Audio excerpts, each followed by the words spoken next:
Bonjour tout le monde. Bien écoutez, j'espère que vous allez bien. Alors aujourd'hui, j'avais envie de vous partager un modèle qui s'appelle le cercle d'influence ou encore les cercles de Covey, parce que je trouve que c'est un concept qui est très intéressant et que moi j'utilise fréquemment en fait, pour pas dire très souvent, avec mes clients individuels ou avec mes groupes en accompagnement, que ce soit d'ailleurs dans des institutions publiques ou dans des entreprises privées.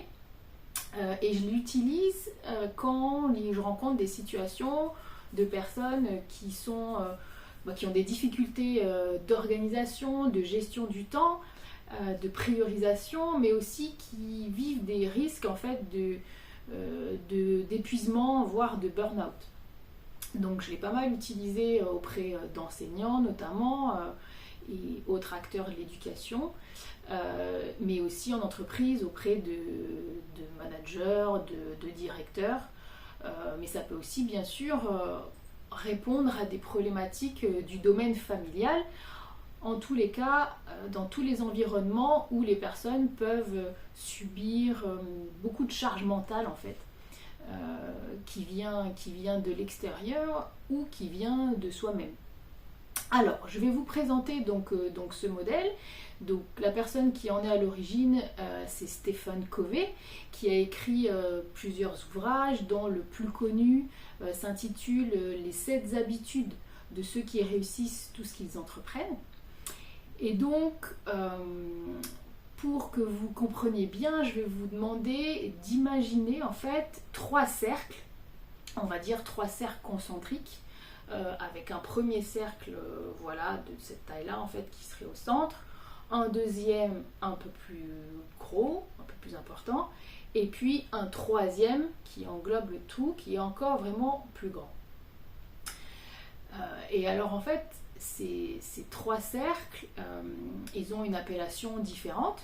Alors je vais commencer par le plus grand. Moi j'aime bien commencer par le plus grand en fait. Donc celui qui est le plus large et qui s'appelle le cercle des préoccupations. En fait, le cercle des préoccupations, ça va tout simplement concerner tous les sujets qui sont à l'extérieur de vous en fait, qui peuvent vous préoccuper à l'intérieur, mais sur lesquels en fait, vous ne pouvez pas agir.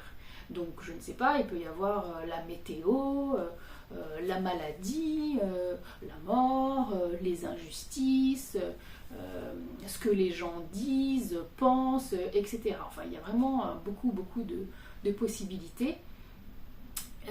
Et donc ce cercle des préoccupations représente tous ces éléments sur lesquels en fait, vous n'avez pas de poids. Par contre, ces éléments-là peuvent parfois prendre beaucoup d'espace dans votre vie si justement vous y accordez beaucoup de temps. Moi, j'y reviendrai tout à l'heure. Donc ça, c'est le cercle le plus grand des préoccupations. Ensuite, vous avez un cercle intermédiaire, voilà, à l'intérieur, qui est communément appelé le cercle d'influence. Alors le cercle d'influence, en fait, ça correspond, on va dire, à votre réseau, à votre entourage, aux personnes que vous connaissez dans le domaine personnel ou dans le domaine professionnel, ou même des gens en fait que vous ne connaissez pas beaucoup. En tout cas, ça correspond souvent à des personnes, et on parle d'influence justement parce que c'est sur les personnes qu'on a de l'influence. Et ce cercle, en fait, il va représenter les actions que vous pouvez mener pour agir par rapport à une situation, pas directement, mais justement par l'intermédiaire de ce que vous allez pouvoir dire, faire, enfin les actions que vous allez pouvoir mener auprès de votre entourage proche. Donc c'est ça qui se nomme le cercle d'influence. Et puis ensuite, vous avez un dernier cercle qui est plus petit, donc qui est à l'intérieur, qui s'appelle le cercle de contrôle.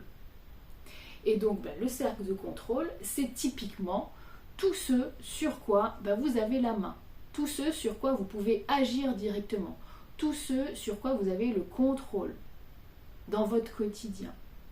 Donc ça va concerner ce que vous pensez, ce que vous dites, les actions que vous allez mettre en place, les efforts que vous pouvez faire, ce que vous voulez apprendre, etc. etc.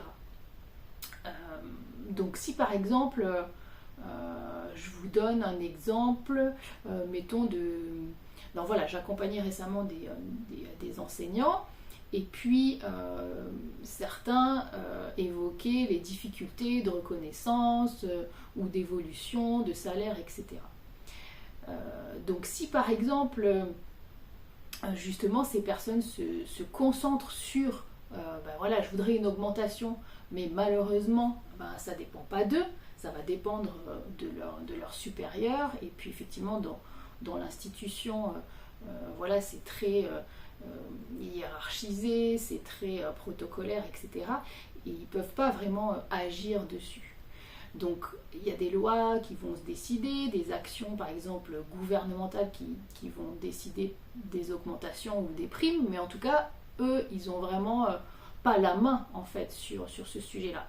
Et donc si tous les jours, ces personnes vont penser à oui, mais quand même je gagne pas assez, je voudrais être augmentée, etc., etc., ça va leur prendre beaucoup de charge mentale et beaucoup d'énergie. Alors qu'est-ce qu'on peut faire par rapport à ça? Où est-ce qu'on peut agir? Et bien déjà, on peut effectivement influencer. Ces mêmes personnes peuvent par exemple demander des choses qui vont leur donner des avantages, ou par exemple demander alors des primes exceptionnelles ou des heures qui n'ont pas été rémunérées, ou demander une formation en fait. Donc voilà par exemple comment elles peuvent aussi influencer par rapport à leur supérieur. Et déjà ce qui est sous leur contrôle en fait, c'est vraiment de faire l'essentiel en fait de leur mission, de leur travail, de savoir aussi dire non si ils estiment qu'on leur en demande beaucoup plus que ce pourquoi ils sont rémunérés. Si par exemple ces personnes ont envie d'avoir plus de temps, plus de flexibilité, et que s'occuper de leurs enfants c'est important, le mercredi par exemple, et ils peuvent déjà se positionner en demandant à avoir leur mercredi de libéré dans leur emploi du temps. Et donc là, du coup, ils peuvent vraiment agir, et aussi en demandant des formations, en aménagement d'emploi du temps, trouver des solutions sur lesquelles ils vont pouvoir influer, tout en lâchant peut-être sur cet aspect financier augmentation, sur laquelle ils n'ont pas la main directement. Donc là, je viens de vous donner un exemple, mais il y en a énormément d'autres. Et moi, je rencontre donc vraiment beaucoup de clients, de personnes qui en fait risquent de s'épuiser mentalement, émotionnellement, énergétiquement, parce qu'elles vont passer trop de temps sur les éléments qui font partie du cercle de préoccupation. Et ce qui est communément recommandé, c'est d'allouer l'essentiel de son temps, vous l'avez compris, sur le cercle de contrôle. 80% du temps, de notre temps, devrait être alloué aux éléments sur lesquels on a la main directement. Et 20% à peu près à essayer d'élargir son cercle d'influence, parce que progressivement, ça pourra aussi élargir notre cercle de contrôle.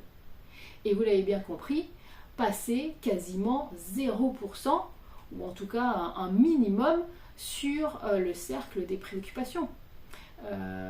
À quoi ça sert de passer sa journée à se plaindre parce que il fait trop chaud, ou il fait trop froid, ou ceci ou cela, dans la mesure où on n'a aucun levier d'action. Donc oui, on peut faire un constat, mais après très vite se questionner, se dire bon alors, sur quoi j'ai la main, sur quoi je peux agir, sur quoi je peux influencer. Et si effectivement on n'a aucun levier sur certains éléments, et très vite ne pas y passer du tout de temps. Et donc ce qui peut aider aussi par rapport à ce concept-là, et du coup à bien gérer son énergie, c'est de passer du temps à se centrer, se recentrer sur soi, travailler aussi à préserver son énergie, et aussi travailler son mental pour pouvoir s'adapter au mieux à toutes les situations.